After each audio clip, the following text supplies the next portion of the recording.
Todos, bienvenidos a una edición más de Voces en Libertad, esta serie de tertulias organizadas por Caminos de Libertad.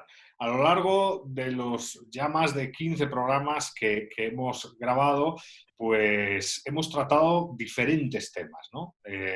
La amenaza que para la libertad representa el confinamiento, la cuestión de la responsabilidad cívica, el reto de la protección de la libertad de expresión y las fake news, pobreza, empleo, el futuro de las empresas, también la cuestión de la violencia en el hogar, ¿no? En el ámbito doméstico y en el ámbito del hogar. Hoy nos toca, sin duda, un tema central, un tema que es de gran relevancia, el futuro de la educación. Y para discutir sobre esta cuestión, pues como es costumbre en esta casa, disfrutaremos de una mesa de lujo, ¿no? Tenemos con nosotros a María Azpiroz, doctora en educación, directora de Relaciones Internacionales de la Universidad Hort de Montevideo. Y bueno, la profesora Azpiroz enseña, imparte la materia de innovación y cambio educativo y ha participado a lo largo de su carrera en diferentes seminarios y eventos académicos, así como coordinado distintas investigaciones. Una de ellas titulada, por ejemplo, Aprendizaje efectivo para todos, ¿cómo lograrlo? También está con nosotros Arturo Fabra, director de la Universidad Francisco Marroquín en su sede en Madrid. Antes de ingresar al mundo universitario, Arturo ha desarrollado una amplia carrera como consultor de estrategia y mejora continua en GPM, CNC, y con un elevado conocimiento del mundo de la empresa y del mundo del mercado laboral, Arturo ha participado en infinidad de negociaciones con sindicatos, ha desarrollado planes de viabilidad. En definitiva, una persona que conoce ese puente entre el mercado laboral y el proceso educativo de un individuo para ingresar a ese mercado. También tenemos con nosotros a Eduardo Andere, doctor en ciencia política, analista, escritor especializado en temas de política pública, política educativa, educación comparada y procesos de aprendizaje. El profesor Andere pues, ha sido investigador asociado al Colegio de Boston, también afiliado al Centro Regional de Formación Docente e Investigación Educativa en México. Y a lo largo de su carrera ha publicado más de 15 trabajos de investigación relacionados con las políticas públicas educativas. Destacan The Future of Schools and Teacher Education, How Far Ahead is Finland, un trabajo publicado en Oxford University Press, Aprender, emociones, inteligencia y creatividad, o Democracia, transparencia y educación, demagogia, corrupción e ignorancia. En la mesa también nos acompaña Tomás Chacón, doctor en educación y coordinador del programa de economía para niños y jóvenes de CEDICE Libertad, el mítico think tank venezolano. Tomás ha trabajado también como docente e investigador en varias instituciones académicas, ha publicado numerosos trabajos y podemos destacar entre esos trabajos Aula Móvil de Economía, Propiedad Privada, Garantía de Libertad Bolivariana. Fruto de su trabajo ha recibido numerosos premios y reconocimientos. Y por último, nos acompaña también, es un placer tenerlo aquí, a el profesor Daniel Hernández Franco, economista especializado en política educativa, posee un doctorado honoris causa por la Universidad San Cristóbal de las Casas por sus aportaciones a la política social, y en la actualidad el profesor Hernández ha desarrollado pues, distintos proyectos y programas en instituciones públicas y participado en diferentes tareas de asesoramiento a nivel nacional. El doctor Hernández Franco posee también un gran número de publicaciones de naturaleza académica en journals de reconocido prestigio y de referencia. Como siempre, y como decía al inicio, una mesa de lujo, ¿no? En cuanto al formato, pues nuestro formato es bastante simple. Son 3 preguntas. Obviamente, y como somos bastantes en la mesa, la idea es que las respuestas a cada pregunta pues, no sean superiores a 3-4 minutos. Si lo son, pues permítanme pues convertirme en un autoritario benevolente, un autoritario benévolo, para pararles y trasladar la respuesta a el otro colega de la mesa, ¿no? Dos preguntas están orientadas, las dos primeras, al tema que nos ocupa hoy, que es la política educativa, y la última pregunta es una pregunta genérica que hemos hecho a lo largo de los, repito, más de 15 programas, este es el 18, que hemos grabado en este formato, ¿no? Entonces, la tercera pregunta es una pregunta pues, para la familia de Caminos de Libertad. Ahora, en relación al futuro de la educación y a la cuestión de la educación en la actualidad, la primera pregunta es una pregunta, como no podía ser de otra manera, de naturaleza introductoria, ¿no? ¿Cómo ven el estado de la educación en medio de esta pandemia, ¿no? ¿Qué efectos hemos podido observar y cuál ha sido el impacto de pues, el COVID-19 en todo lo que tiene que ver con los procesos formativos en los distintos niveles educativos? Y sin más, le paso la palabra pues, a María, que fue la primera que he presentado. Entonces, María, bienvenida, muchas gracias por estar aquí y bueno, el micro es tuyo. Ah, está mutado, sí. Sí, siempre silencio por las dudas que entre en alguna interferencia. Bien, bueno, es un gusto estar aquí otra vez, verlos.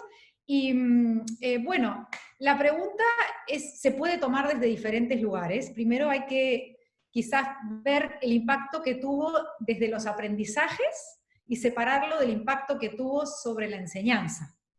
Porque si bien están conectados, no es exactamente lo mismo. Es decir, pudo haber tenido un impacto en algunos aspectos que implicó, no voy a repetir lo que hablamos en la otra charla sobre el COVID, y sobre lo que impactó en la enseñanza y en la docencia, pero es muy claro que hay que rediseñar cursos, hubo que pensar desde lo más básico, cómo hacer una prueba donde sabemos que los estudiantes tienen material a la vista, cómo diseñar un curso para todavía traer la motivación y la atención de los estudiantes en este contexto, cómo tener en cuenta el espíritu de grupo, las capacidades emocionales, etc. Pero desde el punto de vista de los aprendizajes también existen impactos. Desde lo más básico, que es la inclusión, y cómo tener en cuenta que todo el mundo pueda a estudiar y conectarse, estar en un salón de clase, atender, tener una computadora, a cómo estudia una persona digamos, en este contexto. Pero más allá de eso, y más allá de los impactos del contexto o situacionales, ya veníamos discutiendo antes de esto, sobre cuáles eran los impactos en la educación de todos los cambios que vivimos de la tecnología. Es decir, esto del COVID fue un terremoto que puso en cuestión, y yo creo que fue muy bueno, que uno de los aspectos muy buenos de esto fue problematizar la enseñanza, que incluso a quienes enseñan hace mucho tiempo empezaran a ver la enseñanza como una problemática, como algo que hay que pensar. Parece obvio, pero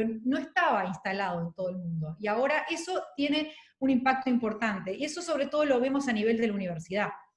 Pero a nivel si pensamos fuera de este contexto, también estábamos buscando maneras de, por ejemplo, atraer la atención de los estudiantes. Y maneras innovadoras y no tan innovadoras, porque una de las cosas que yo digo primero en mi curso de innovación, aunque les parezca mentira, es que la mayor parte de las cosas que voy a decir no son innovadoras. Están hace muchos años. Se usan hace mucho tiempo, a veces tienen nombres innovadores, pero en realidad existen incluso desde hace siglos. Pensemos yo siempre digo ejemplo, la clase invertida, pero las ideas de que, por ejemplo, hay que manipular para aprender, que hay que tener un aprendizaje en grupo, que hay que usar competencias, no son tan nuevas, tienen mucho tiempo instalado, pero se reciclan y aparecen como algo novedoso. Y hay que tener cuidado en esto también, porque lo novedoso muchas veces no tiene tampoco sustento científico. Y si uno va a ver cuáles son los estudios que existen detrás de esa maravillosa herramienta nueva, nos encontramos con la sorpresa de que encontramos citas, una cantidad de citas, pero no encontramos investigaciones simples como que muestren cómo se aprende con esta metodología, cómo se aprende con esta otra metodología y se demuestren resultados. Hay un autor francés excelente que se llama André Tricot, que tiene un libro que se llama Innovar en Educación, sí, pero ¿cómo? Que uno a uno toma mitos educativos que tomamos como obvios de que se aprende mejor de esta manera y trata de encontrar cuál es el sustento teórico y científico detrás de eso, y encontramos la sorpresa de que muchas veces no lo hay. Hay un estudio con una muestra que es difícil o es por lo menos criticable, o falta información. Entonces, desde el punto de vista general, para hacer una introducción, me parece interesante plantearlo y dejo hablar a otros. Muchas gracias, María. Le pasamos la palabra entonces a Tomás Chacón. Tomás, bienvenido, un placer.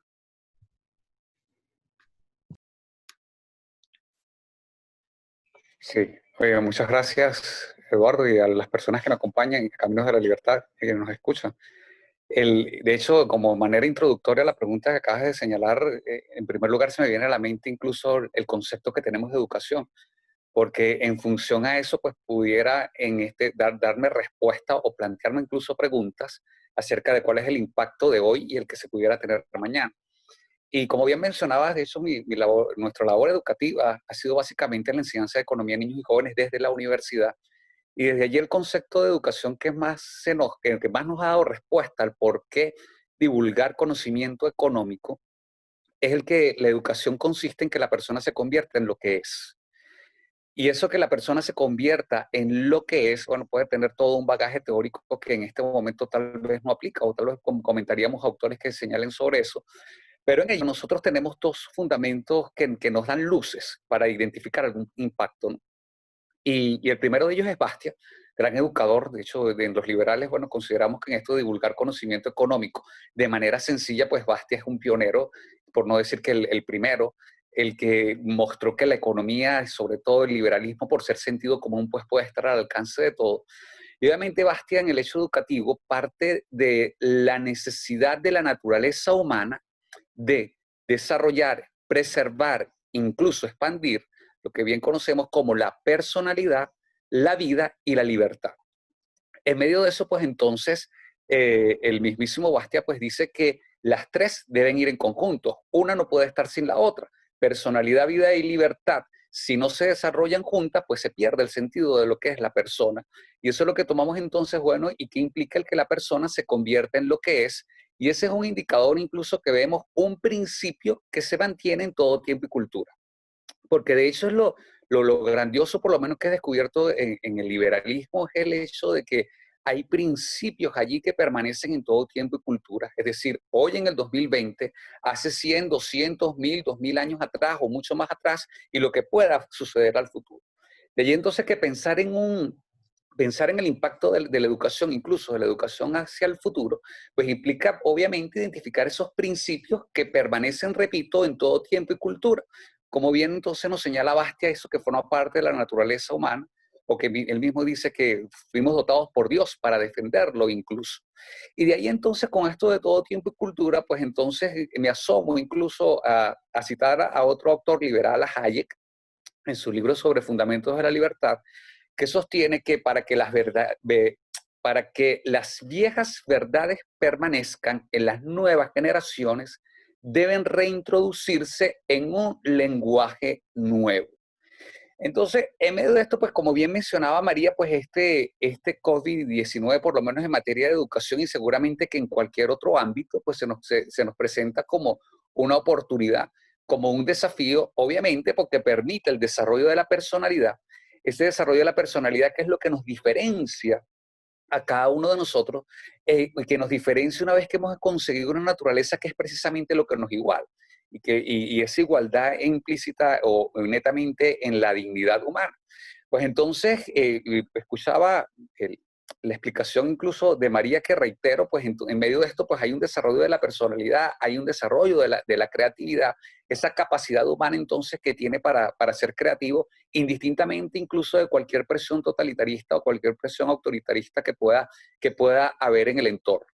Así que creo, incluso de manera introductoria, y cierro por acá mi espacio o mi primera intervención, en medio de esto, que en cuanto a la personalidad, como que nos identifica como individuos únicos, la vida que lo tenemos todos en común y la libertad también en común para desarrollar esa libertad, pues yo creo que se hace incluso propicio revisar incluso lo que la UNESCO mencionó como los 7 saberes de la educación del futuro, y en ello la incertidumbre es fundamental, educarnos para la incertidumbre, y eso implica entonces educarnos para la libertad, que constantemente requiere de ser renovada. Muy bien, muchas gracias, Tomás, por tu intervención. Le pasamos la palabra a Daniel Hernández. Daniel, bienvenido, qué gusto tenerla aquí. Muchas gracias y es un placer estar con este grupo de expertos en temas educativos. Nosotros desde la Iniciativa de Educación con Equidad y Calidad del Tecnológico de Monterrey hemos estado siguiendo con mucho detalle los elementos de la situación de la educación en este contexto de la contingencia de sanidad. Y voy a señalar algunas de las conclusiones que para México hemos alcanzado en este momento. Uno, nos desnudó en las fortalezas y debilidades que tenía el sistema educativo. Esa es la primera conclusión radical que tenemos en términos de la educación. Había fortalezas, había debilidades y había mucha simulación. Y esa simulación ante una situación de crisis queda perfectamente mostrada. Dos, nos mostró también los reflejos que tenemos como sociedad. Y los reflejos han sido muy disímbolos, porque no hemos podido responder a la velocidad que se nos enfrentó la contingencia en este momento. Tercero, hemos vuelto a enfrentar problemas ancestrales de nuestro sistema educativo que ahora van a tener dimensiones tanto de escala como de profundidad, como de naturaleza distinta. María hablaba ya de los aprendizajes. Sí, nuestras sociedades latinoamericanas tienen una extraña y larga tradición de rezagos de aprendizajes, especialmente concentrados en grupos de menor ingreso o de situación socioeconómica más vulnerable. Esos rezagos de aprendizaje que no hemos resuelto durante décadas, ¿sí?, van a presentarse de una manera más aguda en los próximos meses y años. Cualquier cosa que estemos pensando para adelante tiene que estar considerando esto. Segundo, el abandono escolar, que también se presenta sistemáticamente en los grupos de menores ingresos, se va a presentar ahora de manera aguda. El gran riesgo que yo veo en la situación en la que estamos actualmente es que pensemos que podemos volver a la situación del pasado. Eso es lo único que tenemos que borrarnos de la mente. No vamos a poder regresar a la situación del pasado. Y yo cuando veo, vamos a volver a abrir las escuelas y ya nos toca abrir las escuelas, estamos pensando que lo que tenemos hoy en día no va a cambiar y vamos a regresar al pasado. Creo que es la oportunidad, y esas siempre son las crisis, nos ofrecen oportunidades para avanzar en un reconocimiento, uno, de la tarea de la enseñanza para generar aprendizajes de la mejor manera posible, y dos, de la necesidad de tener un modelo que tenga como prioridad que la enseñanza realmente genere aprendizajes sustantivos para todos y pertinentes. Lo que tenemos hoy en día es oportunidad, y eso es una cosa que nos ha permitido esta crisis. En la medida que tenemos que utilizar el tiempo de manera distinta, hemos podido incluso revisar que mucho de lo que tenemos en los currículos no son imprescindibles los aprendizajes que estamos buscando. Cuando tenemos que buscar una estrategia que permita recuperar el tiempo perdido, tenemos que revisar esos currículos para quedarnos con la verdadera esencia de lo que va a ser necesario para seguir adelante en las trayectorias educativas y que sea pertinente para el desarrollo de los adolescentes y jóvenes del país. Muchas gracias. Muchas gracias, profesor. Le pasamos la palabra a Arturo Fabra. Arturo, bienvenido. Gracias a todos. La verdad es que no puedo estar más que de acuerdo con todo lo que he oído, pero me gustaría hacer alguna reflexión. Yo creo que lo que estamos viviendo es una tremenda, enorme oportunidad, tal y como se nos ha dicho ya, como se nos ha planteado. Se dice normalmente que las guerras son momentos de avance de la tecnología, la medicina, etcétera. A nosotros nos ha tocado esta batalla, este conflicto. Es la oportunidad de que la cuarta revolución industrial se produzca en el entorno nuestro, en el entorno educativo. Venimos de un modelo donde la logística lo era todo. Había que poner juntos, había que poner en la misma sala a un profesor y un alumno, y eso lo estaba condicionando completamente todo. ¿Cuál es la forma de educar? ¿Cuál es la forma de comunicarse? Incluso los propios contenidos, la forma de evaluar, la forma de estudiar, todo estaba condicionado por un problema claramente logístico. El hecho de que estemos rompiendo, y bueno, y luego posteriormente la democratización de la educación, el hecho de que quisiéramos hacer la universidad extensible lo máximo posible, nos lleva necesariamente a la industrialización de la educación. Es decir, si queremos que todos vayan a clase, tendremos que hacer unas clases muy grandes, tendremos que hacer unas grandes sesiones magistrales y tendremos que hacer exámenes fáciles de corregir de si lo sabe o no lo sabe. Es decir, todo está orientado a unas carencias logísticas y tecnológicas. El hecho de la cuarta revolución nos va, más que nosotros accedamos a la cuarta revolución, es que la cuarta revolución accede a la universidad, espero y creo que va a suponer un cambio total de paradigma. Y eso supone romper el proceso educativo en sí. Estamos hablando de que la clase y el profesor dejen de ser el eje del proceso educativo del alumno. Que la comunicación sea mucho más fluida entre alumno y profesor. Que las formas de evaluar sean mucho más constructivas, etcétera, etcétera. No, creo que todos estamos viviendo eso. Creo que el primer impacto de la crisis fue salvarnos como podamos, ponernos la cámara delante del profesor y adelante, pero creo que todos estamos en un proceso de mejora continua, todos lo hemos visto y todos estamos dando vueltas de cómo podemos hacerlo mejor. Y estoy de acuerdo, hay todavía gente que está pensando cómo vamos a volver hacia atrás, pero yo creo que los que estamos dentro estamos pensando cómo no volver hacia atrás, cómo no queremos volver a la clase, no queremos volver a esos procesos. La clase magistral va a seguir existiendo, el alumno va a tener que seguir estudiando, pero lo vamos a hacer de otra manera y yo en eso no puedo más que decir que soy muy optimista en ese sentido. Muy bien, muchas gracias, Arturo. Y le pasamos la palabra para que cierre esta ronda a Eduardo Andere. Eduardo, bienvenido. Encender el micrófono, ok. Perfecto, muchísimas gracias. Bueno, pues también como mis colegas estoy de acuerdo en todo, casi todo lo que han mencionado. ¿Cómo impacta la pandemia a la educación? Pues depende de dónde está uno, ¿no? Depende en qué país está uno y dentro de ese país depende en qué nivel socioeducativo y qué capital emocional y qué capital digital tienen las familias, ¿no? Y entonces uno no puede hablar de un impacto, digamos, bueno o malo, más favorable o menos favorable del COVID en términos genéricos, sino dime dónde estás, ¿no? Si estás en Finlandia o Nueva Zelanda o en Islandia, ¿no? La historia es diferente, ¿no? Los tres países regresaron en mayo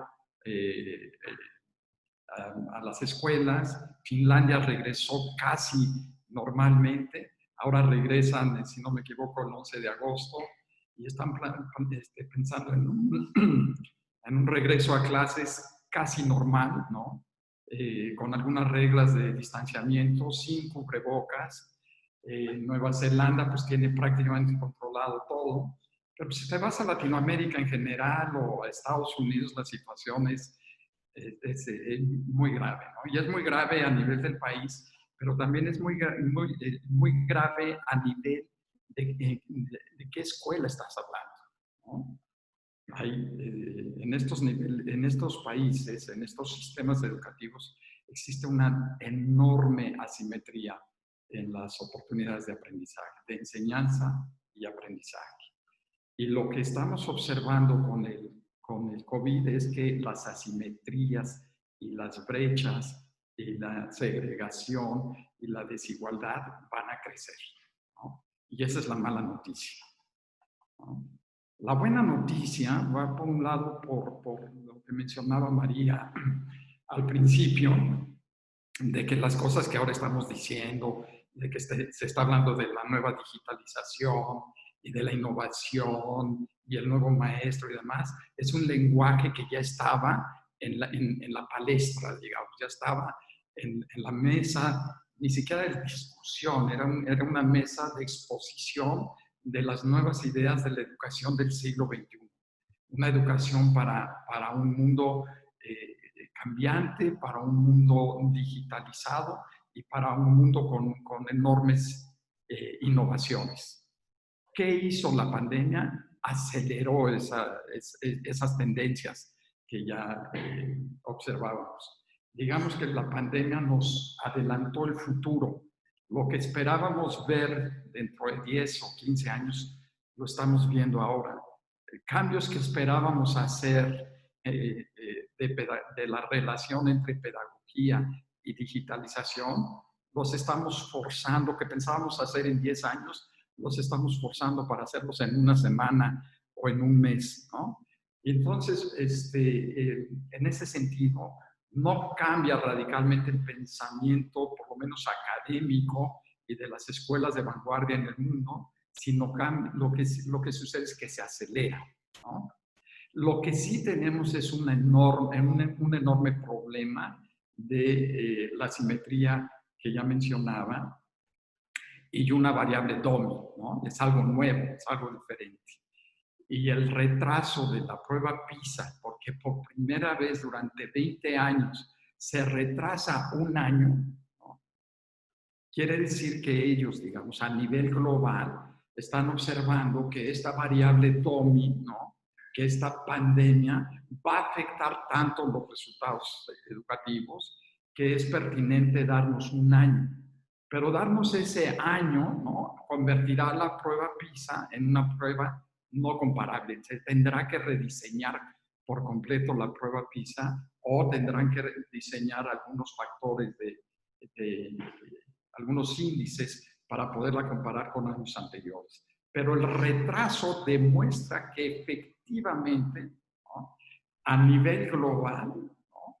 Va a existir una especie como de rezago de aprendizaje, excepto para un puño de países, ¿no? Unos pocos países que han logrado entrar en esta vorágine de manera relativamente exitosa, pero que ciertamente para la gran mayoría de países, y de entre esos países está, por supuesto, México, casi toda Latinoamérica y Estados Unidos, tendrá un efecto negativo. Déjame terminar nada más con una pregunta para Daniel, que decía que en los análisis que hacen en el TEC tienen un análisis de las fortalezas y de las debilidades de la educación y del sistema educativo en México. Yo le quisiera preguntar a Daniel cuál es la fortaleza del modelo de la situación educativa en México. Pero quizás esa sea una charla diferente, ¿no? Es una charla nada más para el sistema educativo mexicano.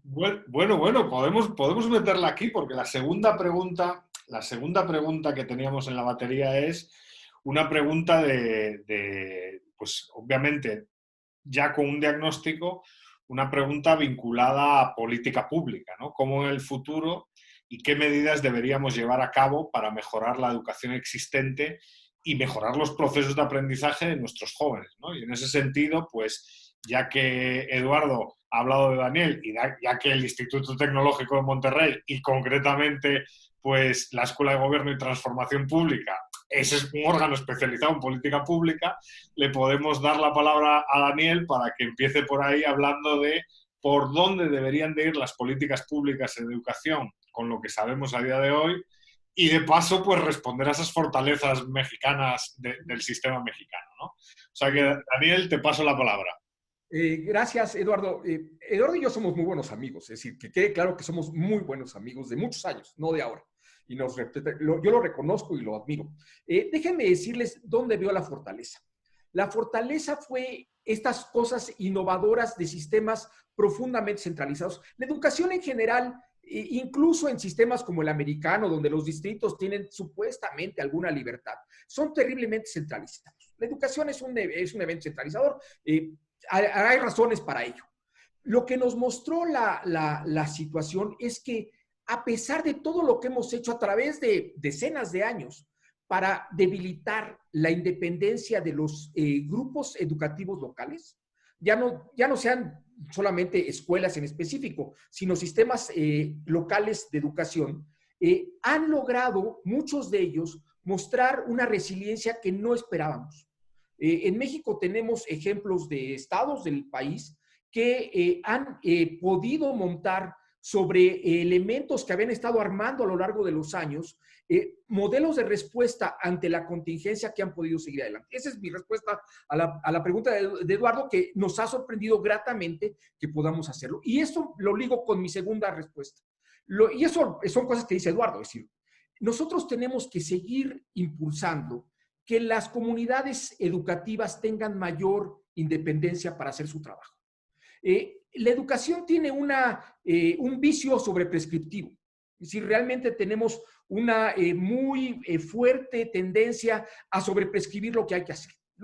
La mera formulación de un currículo nacional es una sobreprescripción que nos encanta tener a todos. Yo he sido culpable de eso, incluso en alguna época de mi vida. Entonces, yo creo que desde el punto de vista de la política pública, uno de los elementos que tenemos que lograr es buscar mucha mayor flexibilidad para poder permitir a las comunidades escolares funcionar de acuerdo a sus contextos y funcionar de acuerdo a sus activos, porque recordemos que las escuelas tienen activos distintos.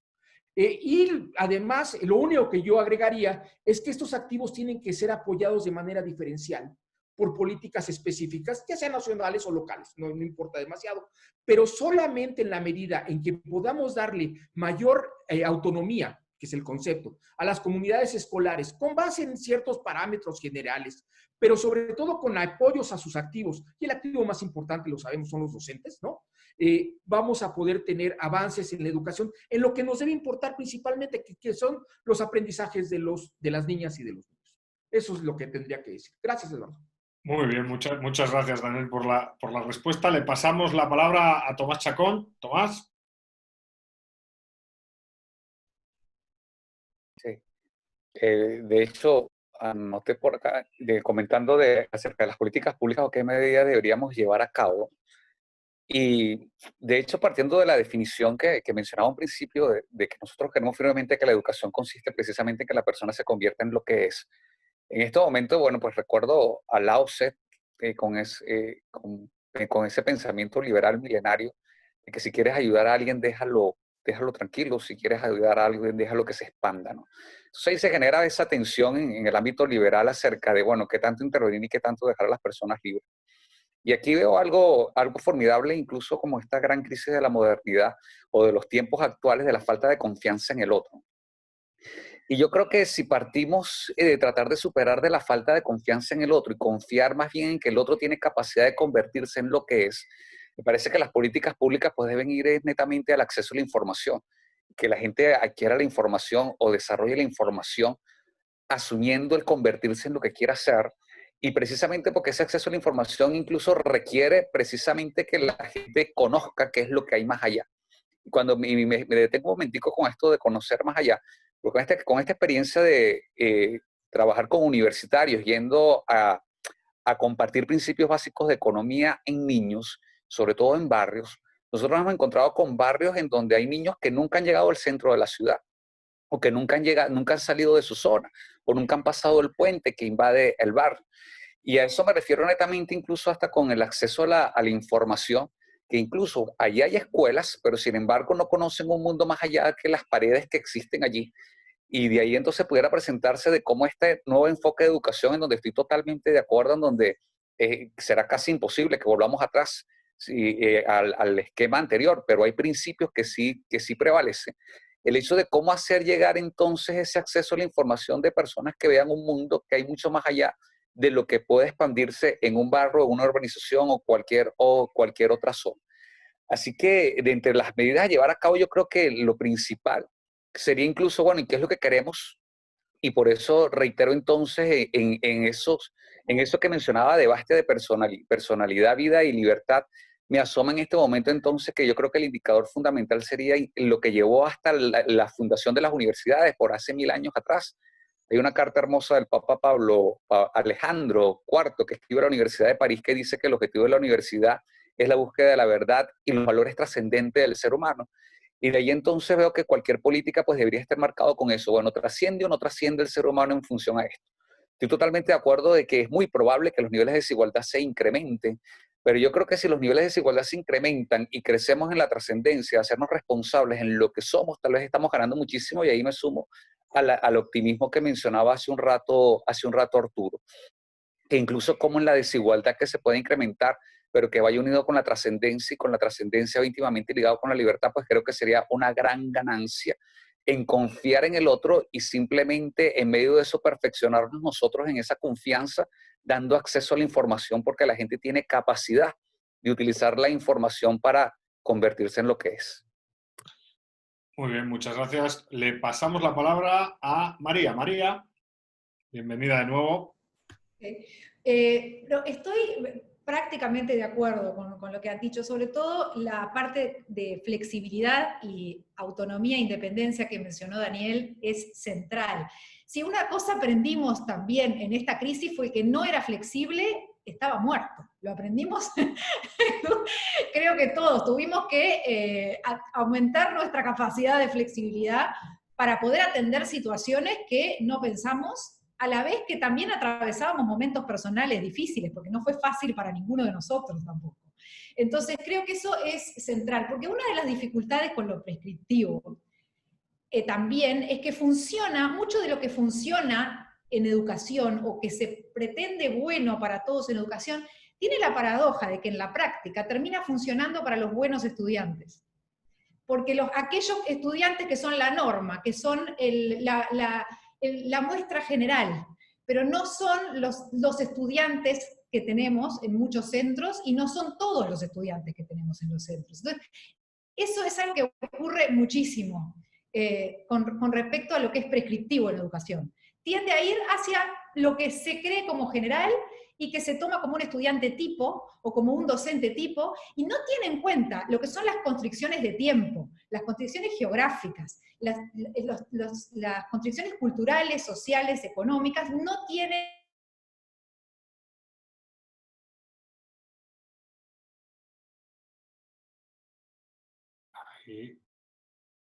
pero la fundamental que implica la formación docente. ¿Me escuchan bien? Porque tengo una conexión. Ahora hemos retomado la conexión, sí, sí.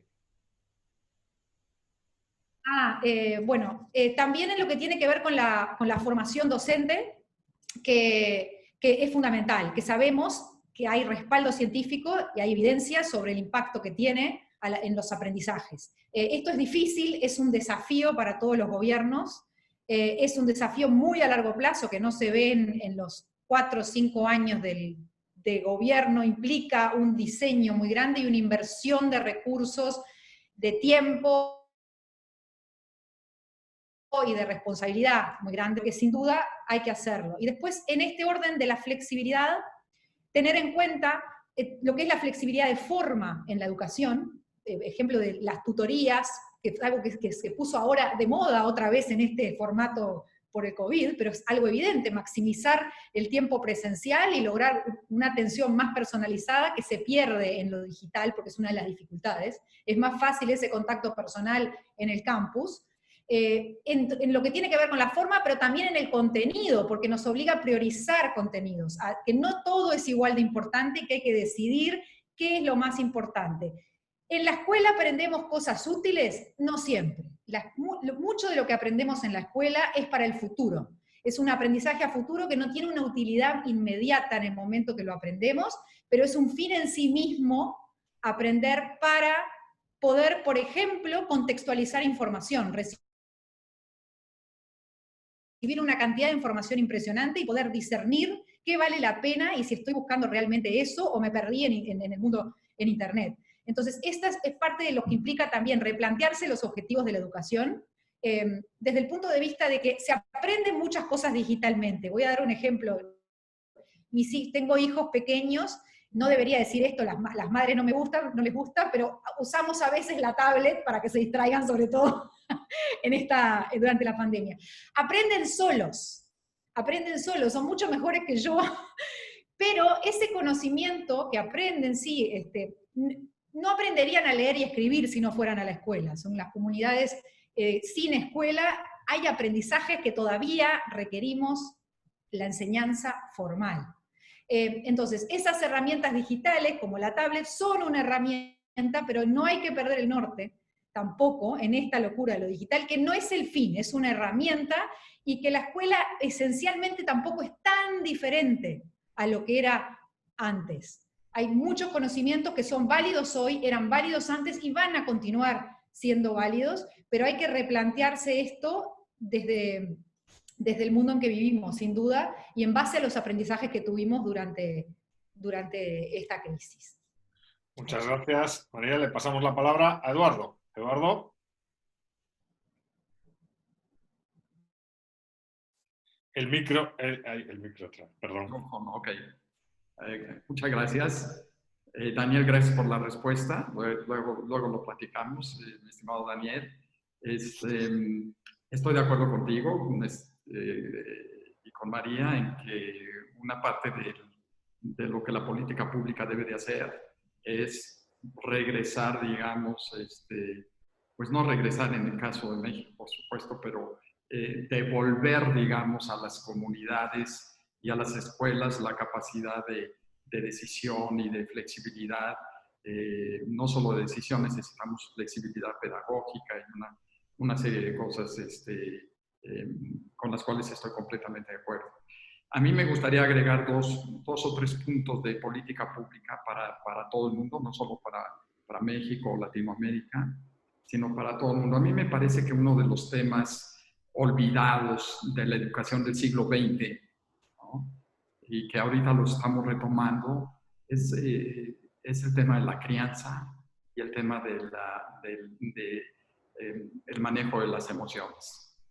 Creo que ahora nos estamos dando cuenta, más que antes, que la crianza es extraordinariamente importante para tener a los buenos estudiantes que están bien motivados y con los cuales todo va a funcionar bien, ya sea presencial o digital, ¿no? Y ahí el eslabón perdido está en la crianza, ¿no?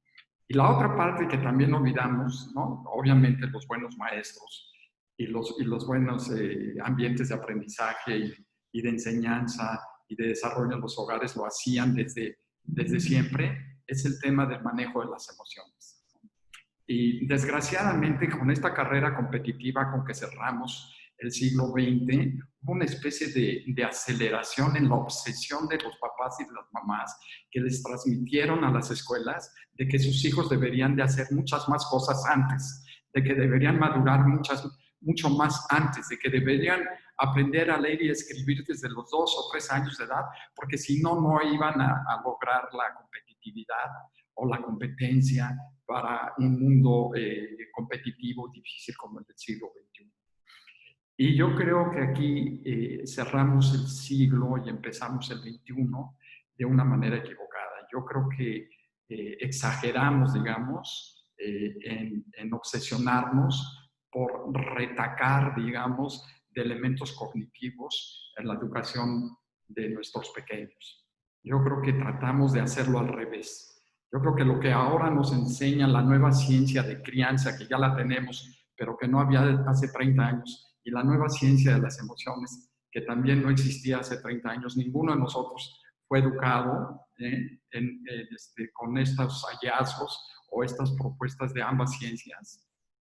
Y por supuesto la ciencia de los hábitos y las experiencias y demás. Yo creo que ahora se convierte en algo crucial, yo creo que es importantísimo. Estas ciencias nos dicen que durante los primeros 6 o 7 años de edad, el enfoque fundamental de las escuelas debe de ser el desarrollo y el manejo emocional y social de los niños, ¿no? Sobre todo el emocional, pero bueno, también el social. Esto se le llama como aprendizaje socioemocional.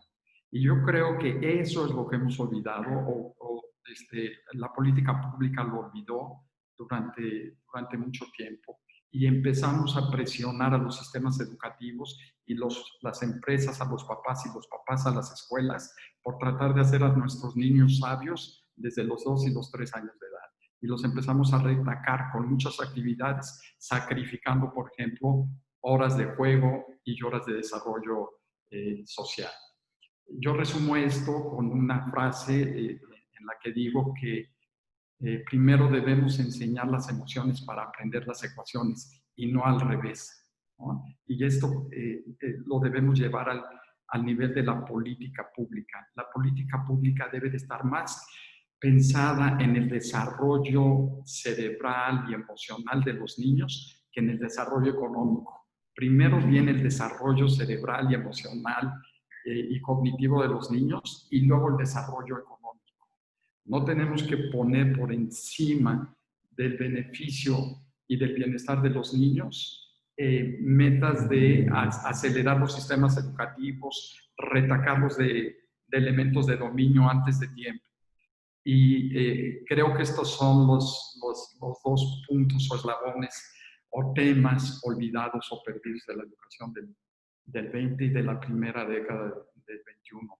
Y creo que la pandemia, con todo y su crisis y con todos los problemas que significa, nos da la oportunidad de repensar que estos temas son extraordinariamente importantes. Muy bien, muchas gracias, Eduardo. Y le pasamos, para cerrar la ronda, la palabra a Arturo. Muchas gracias. A mí me gustaría volver al origen, y es lo que comentó Daniel, que me gustó muchísimo, es la necesidad de la descentralización de la educación. Y quería dar un punto de vista un poco más, digamos, práctico. Nosotros, como los consultores de mejora continua, que era mi antiguo pasado, siempre éramos los contrapuestos a los consultores de reingeniería. Los de reingeniería eran los de IT, que hacían un megaproyecto y cambiaban la empresa de arriba a abajo. Decidían todo, se encerraban en un despacho, hacían un análisis funcional y cambiaban la empresa entera. Los rankings, las estadísticas que se calculan año a año en cuanto a número de porcentaje de fallos o de fracasos en ese tipo de implementaciones, venía a rondar el 50%. El 50% de los proyectos que se hacen encerrados en una sala fracasan. Es tremendo el ratio. Sin embargo, la mejora continua, que es lo que yo vendía y que por supuesto es lo que apoyo, consiste que es el que está realizando ese proceso, es el que está haciendo observaciones, es el que está identificando oportunidades de mejora, es el que está haciendo una propuesta y es el que lo implementa y es el que va a hacer el seguimiento. El círculo de Deming, en definitiva. ¿Y por qué cuento todo esto? Porque soy un firme convencido de que los que de verdad pueden estar cambiando los procesos son los que están viviendo esos procesos. Y no lo digo desde el punto de vista de experto en ese tipo de proceso, sino que el que de verdad está viviendo ese proceso. Porque ese proceso no necesariamente es igual en una universidad que en otra, en un entorno que en otro. Y tienen que ser las propias instituciones lo que están acometiendo esos procesos de mejora. Porque la experiencia nos dice que cuando supuestos expertos, los mejores expertos se encierran en una sala a definir cuál es el mejor proceso, es un absoluto descalabro. En ese sentido, por eso, absolutamente de acuerdo con la necesidad de la descentralización de la educación. Y una última reflexión, simplemente yo entiendo que parte de la regulación que viene por parte del Estado de la educación no viene a ser más que un establecimiento de estándares de calidad. Y el problema de esos estándares de calidad, por mi parte, es que muchas veces están limitándolos por abajo, es decir, no te permiten sacar un título si tu estándar de calidad está por abajo, pero tiene un riesgo, y es que también está limitando por arriba cuál es tu estándar de calidad. Porque si yo estoy definiendo cuál es mi estándar de calidad y no me van a reconocer cualquier mejora, los incentivos a esas mejoras pues no van a estar pagados. Al final el título va a ser el mismo en una buena universidad que en otra. Entonces yo creo que hay que justamente tener en cuenta eso, la necesidad de la descentralización para la mejora continua y los riesgos de las certificaciones de los conocimientos. Muy bien, muchas gracias. La última ronda y la última pregunta, como les decía al inicio, porque sin querer, para que vean, esto pasa la hora sin querer. Esto es una cosa que uno no se da ni cuenta, ¿no? Entonces, la última ronda es una ronda que hemos hecho a todos los amigos de Caminos de Libertad. Y efectivamente, pues no es, en este caso, estrictamente de naturaleza educativa, ¿no? En función de sus experiencias y de sus vivencias durante esta crisis, y en función de lo que han visto en sus países, ¿no? ¿Cómo ven pues nuestra estructura de derechos y libertades, ¿no? Porque, claro, han sido muchos los países donde esta estructura de derechos y libertades está en riesgo, ¿no? Por eso decíamos que esta es una pregunta general, independiente de los temas, ¿no? En España, por ejemplo, se ha limitado la libertad de expresión por momentos, afortunadamente ahora ya se ha suavizado, pero nunca, no estábamos acostumbrados, por ejemplo, a ver en Moncloa filtrando a la prensa, este sí, este no, este me va a preguntar el primero, este no quiero que me pregunte, este tipo de cuestiones no estábamos. Tampoco estábamos acostumbrados a limitaciones, pues, en cuestión de incluso pues, vigilancia en redes sociales y todo este tipo de cosas que ha generado el COVID. O sea, hay cierto riesgo a la estructura de derechos y libertades. Nos espera un futuro complicado en cuanto a eso. Los próximos años serán malos años para la libertad. O por el contrario, y como se ha sugerido aquí en relación a la educación, estas crisis lo que hacen es concienciar a un mayor número de personas sobre, bueno, la necesaria protección de esa estructura de derechos y libertades y quizás, pues, la mayor parte del planeta salga reforzada en ese sentido. Yo, claro, no sé lo que dirá Arturo. Yo como español, pues soy un poco pesimista, ¿no? Dicen que un pesimista es un optimista bien informado, ¿no? Pues soy un poco pesimista, ¿no? Porque la situación de erosión en la calidad democrática y en la estructura de derechos que está sufriendo España, pues es grave, ¿no? Pero a lo mejor otros países, como decía mi tocayo Eduardo, pues oye, en Finlandia no parece que haya un problema sobre la estructura de derechos y libertades, tampoco en Nueva Zelanda. Entonces, ¿cómo ven sus realidades y el futuro de nuestras libertades después de esta crisis, ¿no? Y le vamos a dar la palabra a Tomás, que está desde Venezuela. Él ha sido, en este sentido, y desafortunadamente, el bagaje del sistema venezolano, pues digo desafortunadamente, porque además yo tengo familia que se regresó de Venezuela y, claro, son años muy duros, más de 20 años duros. ¿Cómo es tu visión para cerrar este diálogo y este programa, Tomás?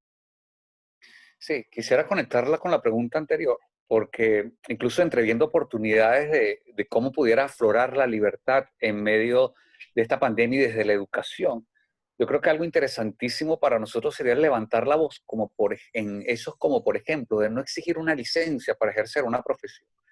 Y el COVID nos puede empujar hacia eso. ¿Por qué para ejercer la contaduría pública o la administración comercial o cualquier otra profesión hay que tener una licencia? Y creo que esto nos puede empujar hacia eso incluso, y eso llevaría a ser las universidades, pues obviamente mucho más competitivas porque daría más razones para estar allí, para ser insertado en el mercado, no porque tienes la disposición de una regulación, sino porque verdaderamente puedes presentar algo. Ahora, unido con eso, bueno, tratando de reflejar alguna oportunidad, porque evidentemente, bueno, desde Venezuela y en otros países también se observan, pues, aquellos gobiernos que tienen cortes totalitarios, pues se han aprovechado de esta situación por imponer, por precisamente desarrollar eso que mencionaba al inicio de esta gran crisis de los tiempos de ahora, de no confiar en el otro, y yo soy el que te puedo guiar, yo soy el Estado, o el que está en manos del que dirige el Estado, es el que sabe qué es lo que le conviene al otro. Y en medio de esto, el pánico pues puede generar mayor entrega o sumisión hacia que sea el Estado el que controle o sea el Estado el que dirija. Y de ahí veo entonces otra tensión, ¿no? Porque ese miedo a la libertad pues siempre se presenta. Y esa necesidad humana de protección, pues, y amerita de hecho una responsabilidad, pues, sumamente grande y asumir de que seamos dueños de nosotros mismos, pues, algo que puede estar mucho más en peligro hoy en día cuando ser dueño de sí mismo puede incluso tener más riesgo que antes por perder la vida o perder condiciones de salud. Entonces creo que se presenta un desafío muy grande en cuanto a nuestros derechos y deberes y sobre todo el asumir esos derechos, derechos, esa libertad negativa, tal vez como expresaría Isaiah Berlin, el hecho de que yo pueda, que nadie invada lo que me pertenezca, hoy en día pues se ve entonces muy en riesgo, pero precisamente por la protección. Y entonces esa necesidad de cómo protegernos, pues creo que es un momento propicio para eso, para debatirnos y para afrontarlos y para confiar en que eso puede, de que entre nosotros mismos pues podemos protegernos y que la gente de manera individual puede generar mayores beneficios, mayores logros y mayor bien común que incluso se impone. Pudiéramos estar más horrorizados de que es el momento propicio de atornillar a gobiernos totalitarios, pero también el que la gente incluso de por sí se vaya dando cuenta del potencial que tiene el puro o la pura potencialidad de ser que tienen las personas cuando precisamente no tienen la protección. Porque si bien es cierto, se ha incrementado la protección, por otra parte hay más sensación de desamparo. Y esa sensación de desamparo puede ser lo que nos aplante o nos aplome para asumir nuestra libertad, de esa libre iniciativa que tiene esa capacidad creadora infinita, que tal vez en este momento lo veamos tal vez con un poco de miedo, pero con confianza de la gente seguramente pudiéramos alcanzar esa libertad que generación tras generación hay que lucharla por conquistarla, y que, bueno, como mencionábamos hace un rato, pues esta es nuestra nueva guerra o una nueva forma de amenaza hacia la libertad y aprovecharse por los totalitaristas, y nosotros enfrentarnos y seguir viviéndola en medio de cualquier situación totalitaria. Muy bien, muchas gracias. Le damos la palabra a Eduardo. ¿Qué piensas, Eduardo, sobre la estructura de derechos y libertades? ¿La ves amenazada o solo será una mala tormenta? No, yo creo que es una buena tormenta. Yo creo que estamos en un momento histórico y no sabemos para dónde va a ir realmente. Creo que lo que vamos a presenciar, derivado de lo que los índices de caída en las libertades y caída en las democracias reales, no las democracias simuladas o engañosas, ¿no? Demuestran un deterioro en una de las grandes fuerzas que han movido a la humanidad en los últimos 60 años, que es la globalidad o la globalización. Entonces, lo que vamos a observar en los próximos años es una lucha de titanes, ¿no? De dos grandes fuerzas opuestas, que es la globalidad o la globalización y el nacionalismo, ¿no? Tenemos, por un lado, todavía muchos proponentes de globalidad, de libertades, de democracia, etcétera, pero por otro lado tenemos un crecimiento de grandes economías y líderes acostumbrados a procesos democráticos que están viviendo enormes retrocesos en esos procesos y se están convirtiendo en autoritarismos clásicos nacionalistas, ¿no? Y no estamos hablando de países pequeñitos, ¿no? Sino que estamos hablando de grandes potencias que pueden influir, digamos, hacia dónde llevamos a la humanidad. El peligro o uno de las amenazas de la pandemia es que puede ser utilizada como argumento en el terreno nacionalista para decir, por eso nos tenemos que encerrar, ¿no? Por eso tenemos que evitar que entren virus o contagios extranjeros, ¿no? Por eso tenemos que construir más barreras. Y ahí viene un nacionalismo galopante. Yo espero y tengo la confianza de que las buenas causas al final del día y de la historia vencen. Siempre en la historia de la humanidad, o casi siempre, las causas progresistas y liberales vencen sobre las causas muy conservadoras, ¿no? Pero ciertamente, ¿no?, en los próximos años vamos a vivir una fuerte lucha entre estas dos masas, ¿no?, de nacionalismo y globalidad.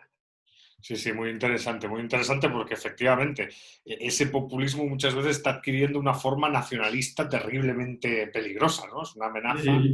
Y además simulada como democracia. Sí. Es gravísimo. Y si eso lo combinas con ignorancia, bueno, el cóctel no es muy agradable. Sí, sí. Le pasamos la palabra a María. María, ¿qué opinas? ¿Cómo ves el futuro? Además, desde Uruguay hay opciones para verlo con cierto optimismo, ¿no? O sea, el confinamiento no fue tan duro, bueno, o sea, fue un ejemplo a nivel regional y yo diría global de gestión del confinamiento. Bueno, hubo ciertas respuestas, ¿no? Pero bueno, ¿qué piensas, María?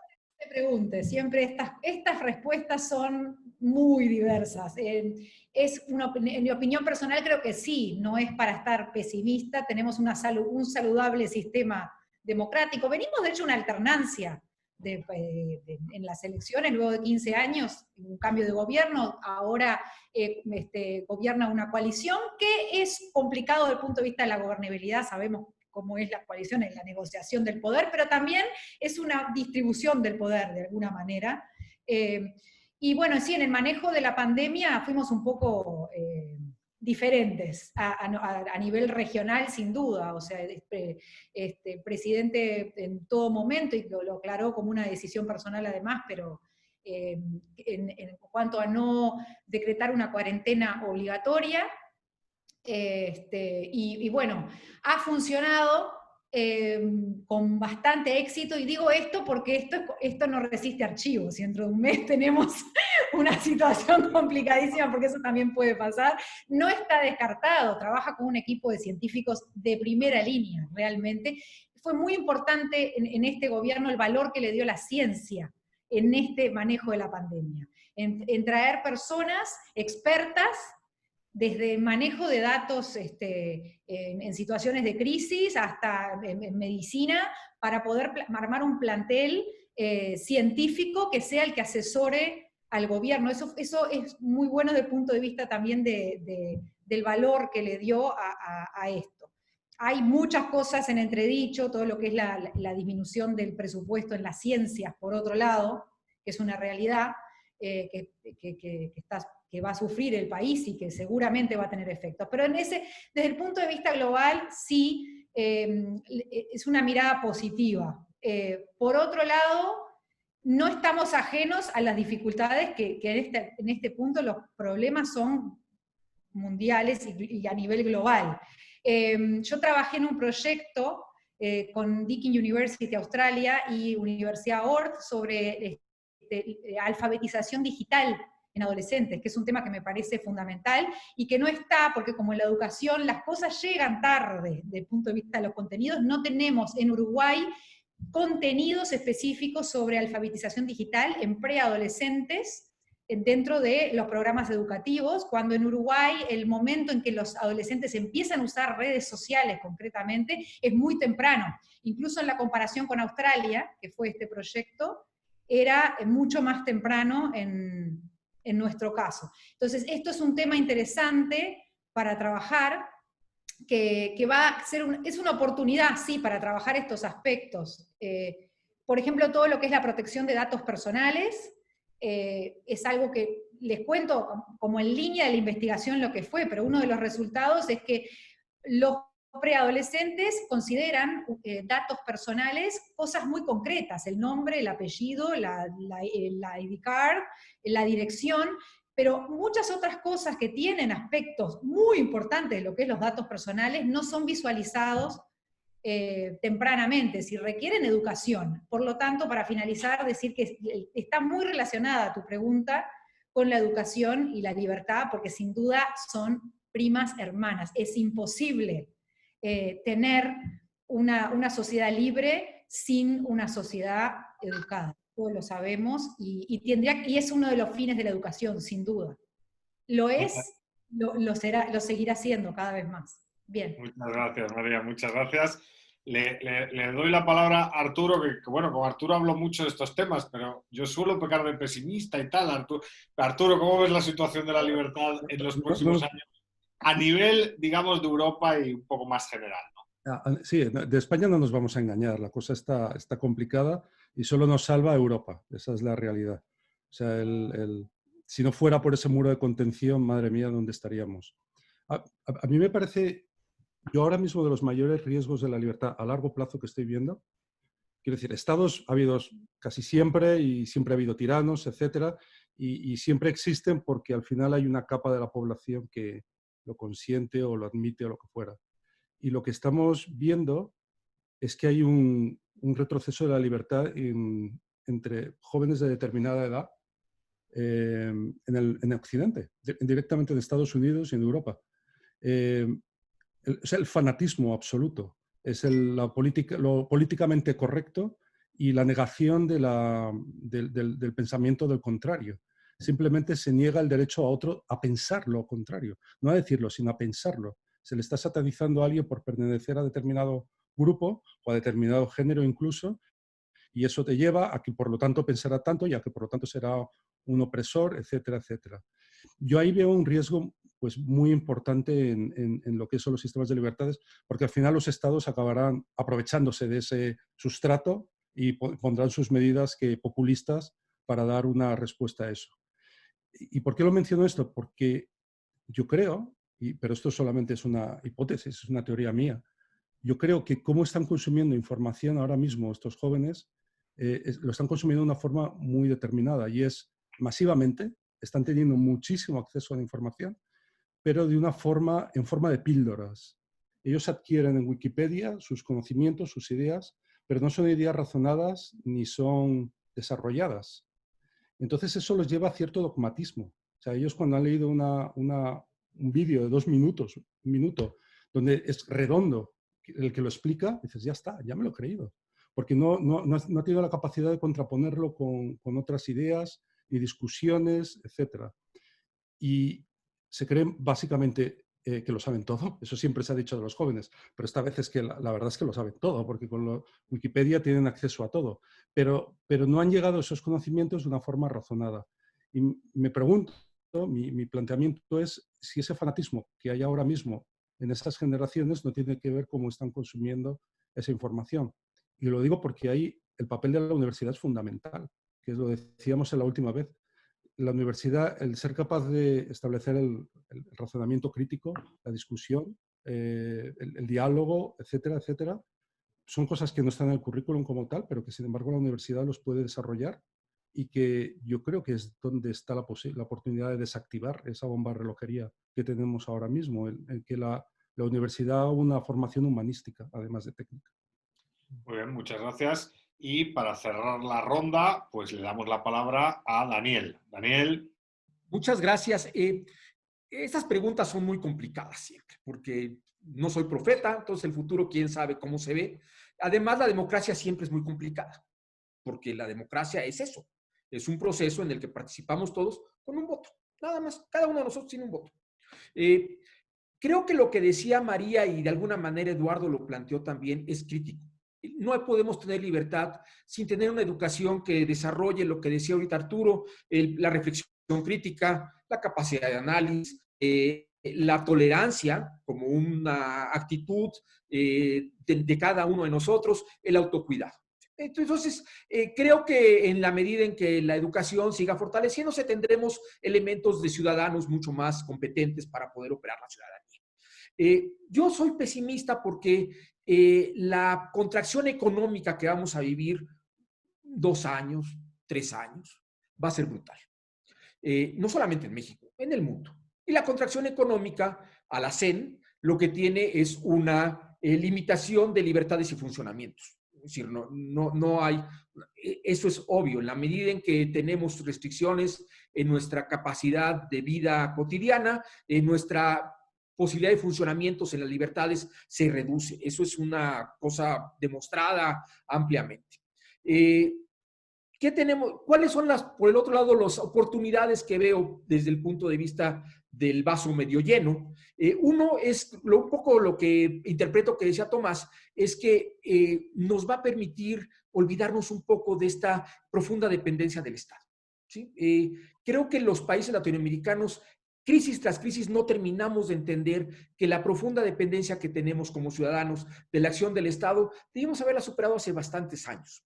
Y la segunda es ojalá, y entendamos que problemas globales como son el medio ambiente, tenemos que empezarlos a atender con urgencia. Si no comprendemos que la siguiente crisis, que ya está a la vuelta de la esquina, tiene que ver con un tema medioambiental, y entonces sí, preparémonos para guerras ya de veras del agua, ¿no? O guerras de clima, etcétera, etcétera. No habremos aprendido nada de esto. Termino diciendo, yo estudié salud pública, y estudié salud pública en el pico del tema del VIH, ¿sí? Y yo siempre les digo, tengan mucho cuidado en la ciencia. Yo me acuerdo exactamente lo que leía hoy. La vacuna está a la vuelta de la esquina. Y eso lo decíamos cuando estábamos frente al VIH, ¿sí? Hoy, 20 y tantos años después, no hay vacuna contra el VIH. Tuvimos que tener un cambio de conductas para poder enfrentar el VIH. Entonces, creo que la libertad tiene resquicios hacia adelante, pero los próximos 2, 3 años van a ser muy, muy, muy complicados. Muy bien. Muchas gracias. Pues por mi parte, nada más. Agradecer la tertulia, su participación, su rigor en los tiempos, ha sido todo muy correcto.